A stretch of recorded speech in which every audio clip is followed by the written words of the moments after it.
Qısqanclıq haqqında danışdığımız zaman adətən zehnimizə iki düşüncə gəlir və bu iki düşüncə bir-birindən çox kəskin fərqlənir. Bəzilərimiz qısqanclıq duyğusuna çox xəstə bir duyğu olaraq yanaşırıq, sanki bu duyğunu keçirməməliyik. Digərlərimiz isə qısqanclıq duyğusunu çox müdafiə eləyir və qısqanclıq varsa, ortada sevgi də var deyir. Halbuki, məsələ bu qədər sadə deyil. Qısqanclıq da digər bütün duyğularımız kimi bir duyğudur və yenə də bütün duyğularımız kimi bizə demək istədiyi nələrsə var. Qısqanclıq əslində nədir? Qısqanclıq bizim insan olaraq verdiyimiz emosional reaksiyadır. Amma nəyə bu emosional reaksiyanı veririk? Bizim üçün çox dəyərli ola biləcək hər hansı bir şeyi itirmək təhlükəsi ilə üzbəüz qaldığımız zaman. Və bu hər şey ola bilər. Münasibət, diqqət, yaxınlıq, ya da özümüz haqqında hiss elədiyimiz dəyər duyğusu və sair və ilaxır. Bu səbəbdəndir ki, mən qısqanclıq duyğusunun eyni zamanda tətiklənmə halı ilə çox bənzədirəm və bunların çox əlaqəli olduğunu düşünürəm. Partnyorumuz gec cavab verdiyi zaman, başqa biri ilə bəlkə çox danışdığı zaman, ya da başqa birinə bəlkə xüsusi bir diqqət ayırdığı zaman, məsələn, sən qısqanclıq duyğusunu duyğu olaraq keçirə bilərsən. Məsələn, bu ssenaridə qısqanclıq duyğusu əslində bir tətiklənmə ola bilər. O baxımdan ki, məsələn, sən uşaq vaxtı yaxın bir insanı itirmisən və yaxın insanı itirmək səndə kifayət qədər ağır duyğulara səbəbiyyət verib. Nəticə olaraq partnyorunun bəlkə başqa biri ilə danışması səni həmin o ağır duyğulara aparıb çıxara bilir zehnində. Fikir ver, bu hadisədə sən əslində üzdə görünən odur ki, partnyorunu qısqanırsan, amma altda yatan səbəb odur ki, sən sadəcə çox güclü bir şəkildə tətiklənmirsən. Qısqanclıq bəzi hallarda özünə dəyər hissini də itirməyə verdiyimiz emosional reaksiya ola bilər. Məsələn, deyək ki, partnyorunun sənin özündən gözəl hesab elədiyin, ya da özündən yaraşıqlı hesab elədiyin, ya da daha bacarıqlı olaraq düşündüyün bir iş yoldaşı var və sən bu xanımı ya da bu bəyi qısqanırsan. Burada qısqanclıq, mən partnyorumu sevirəm, buna görə qısqanıram, qısqanclıq bir sevginin göstəricisidir deyil. Sadəcə sənin özünə olan dəyər duyğundan bağlıdır. O adam məndən daha yaxşıdır.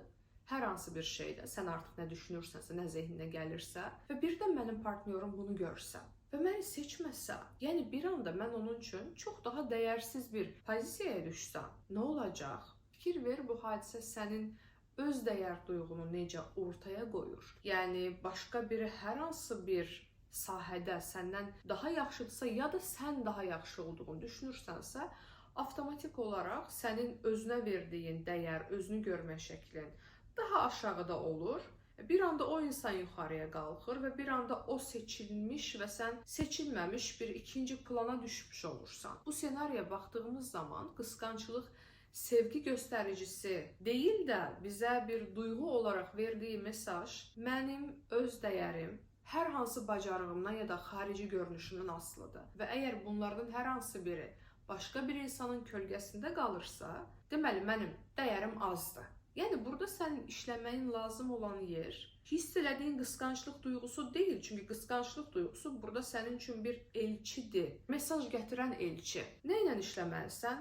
Təbii ki də öz dəyər duyğundan işləməlisən. O baxımdan ki, nə olur da mən öz dəyərimi bacarıqlarıma ya da xarici görünüşümə bağlayıram? Bunu mənə kim öyrədib, bunu hardan görüb götürmüşəm?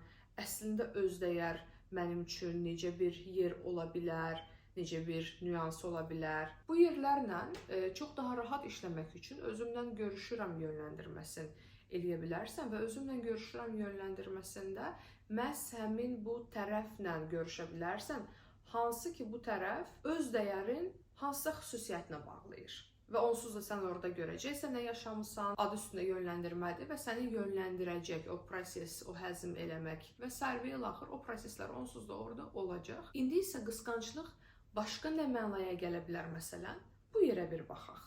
Qısqanclıq duyğusunun altında bir kontrol duyğusu da yaşaya bilər əslində. Bu nə deməkdir? Məsələn, sən çox narahat insansansa və həmişə düşünürsəniz ki, nəsə negativ bir şey olacaq və zehnindəki bu negativ ssenarilərin önünə keçməyə çalışırsansa, çox güman ki, bu sənin qısqanclıqla bağlı olan duyğuna və hərəkətlərinə də yansıyacaq. Yəni, partnyorunun hansı saatda harda olduğu, kimlərlə olduğu, nə vaxt gələcəyi, nə vaxt gedəcəyi. Yəni ümumi məlumat olaraq deyil də dəqiqliklə bilmək, xəbərdar olmaq.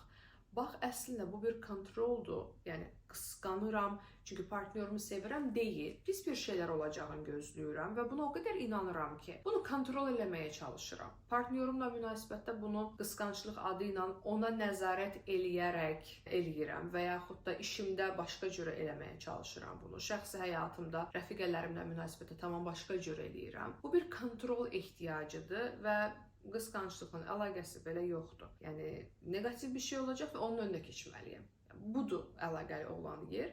Belə olan halda da özümlə görüşürəmdən bu yeri işləyə bilərsən. Çünki zehnində çoxlu sayda neqativ ssenarilər gəlirsə və sən nəyinsə təhlükəli bir şeyin, pis bir şeyin, neqativ bir şeyin baş verəcəyindən qorxursansa, bu çox anlaşılandır. Bu adətən o mənaya gəlir ki, sən uşaq vaxtı güvəndə hiss eləməmisən və gözləyirdin. Yəni real olaraq pis bir şeylər baş verirdi. Bəlkə qonşu dalaşırdı, bəlkə atanın səsi qalxırdı, bəlkə anan psixoloji stabil vəziyyətdə deyildi və səndən tez-tez küsə bilərdi. Kimi, yəni bu çox xırda görünən nüanslar da ola bilər, çox böyük nüanslar da ola bilər və bunun böyük kiçikliyindən asılı olmayaraq sən bundan əziyyət çəkmisən, çox güman ki də buna uzun müddət məruz qalmısan. Nəticə olaraq nə baş verir?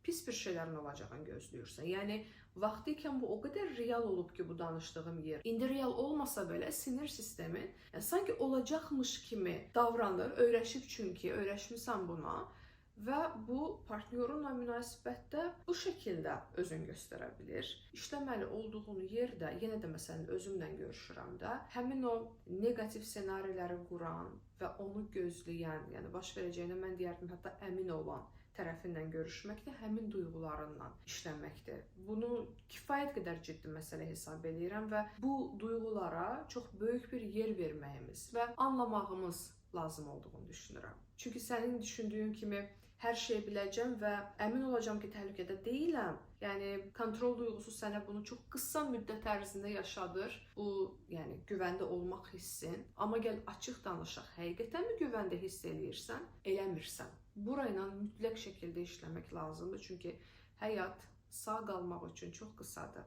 Bu həyatı yaşamaq da lazımdır. Qısqanclıq mövzusuna qayıdaq. Bu qısqanclıq ya da qısqanmaq həmişə problem deməkdirmi? Yox. Videonun əvvəlində də səndən paylaşdığım kimi, qısqanclıq digər bütün duyğularımız kimi sadəcə bir duyğudur və yenə də digər bütün duyğularımız necə bizə mesaj gətirirlər, mesaj gətirən elçidirlər.